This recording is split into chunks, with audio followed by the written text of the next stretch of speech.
Bienvenidos a este nuevo video del curso de Física 3 de la Universidad Industrial de Santander. Nuestro video es el primero de una serie dedicada al tema del sonido, sus características físicas, su descripción matemática y los múltiples fenómenos vinculados con las ondas sonoras. En sentido amplio, el sonido es la propagación de una perturbación en un medio material, sólido, líquido o gaseoso, pero casi siempre nos restringiremos al caso de cuando ese medio es el aire. La propagación de la perturbación es una onda acústica y en cierto rango nuestro sistema auditivo está en capacidad de detectarlas. Las ondas acústicas son la propagación, gracias a la elasticidad del aire, de zonas de mayor densidad y presión y zonas enrarecidas de menor densidad y presión. La onda la describiremos como el exceso de presión respecto a la presión promedio. Podemos imaginar que con un émbolo presionamos el aire en un tubo. Esa estrategia convierte a la onda acústica en una onda unidimensional y denotaremos al eje X como el que designa la dirección de la onda. Si el émbolo presiona al aire con una frecuencia, tendremos una onda periódica en una dimensión, que la podremos representar a través de la ecuación delta P igual a delta P máximo multiplicado por el seno de kx menos omega t, donde omega es 2πf y f es la frecuencia con la que oscilamos el émbolo. Como es usual, la velocidad de la onda sonora, ya hablaremos de ella, y la frecuencia determinan la longitud de onda y por tanto el valor del número de onda K. La longitud de onda es la distancia que hay entre una región de máxima presión y la siguiente, o entre una región de mínima presión y la siguiente, y delta Pm es el máximo cambio de presión. Por otra parte, es obvio que al pasar la onda, el movimiento de las moléculas ocurre a lo largo de la dirección en que se transmite la perturbación. De modo que a diferencia de las ondas en una cuerda, las ondas sonoras son longitudinales. Las partículas del medio se mueven a lo largo del eje X desplazándose una cantidad S respecto de su posición de equilibrio. Y lo hacen armónicamente, con la misma frecuencia. Es decir, S como función de X y T es S máximo por el coseno de kx menos omega t. Observe que hay una diferencia de fase de pi radianes.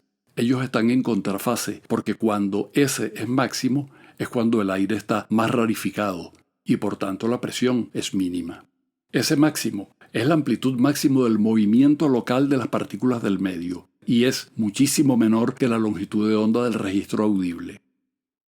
Naturalmente que esta amplitud máxima está relacionada con el máximo valor de delta Pm. Veamos de qué manera. Entendamos primero que presión es el flujo de momento, es decir, la cantidad de momento por unidad de tiempo por unidad de área. Como cantidad de movimiento por unidad de tiempo es fuerza, eso nos remite a que el flujo de momento es fuerza entre área y fuerza entre área es, por supuesto, presión. El flujo de momento es densidad de momento multiplicado por la velocidad. Por otra parte, la densidad de momento es la densidad de masa por la velocidad del sonido. De la misma manera como momento es masa por velocidad, densidad de momento es densidad de masa por velocidad. Para calcular la velocidad, derivemos la ecuación anterior para S respecto del tiempo. Y el resultado es S máximo multiplicado por la frecuencia multiplicado por el seno de kx menos omega t. La velocidad máxima es cuando el seno vale 1, es la amplitud máxima multiplicado por la frecuencia angular. De modo que el cambio máximo de presión resulta ser igual a la densidad del aire por la velocidad del sonido por la frecuencia angular multiplicado por la amplitud máxima de las partículas, Sm.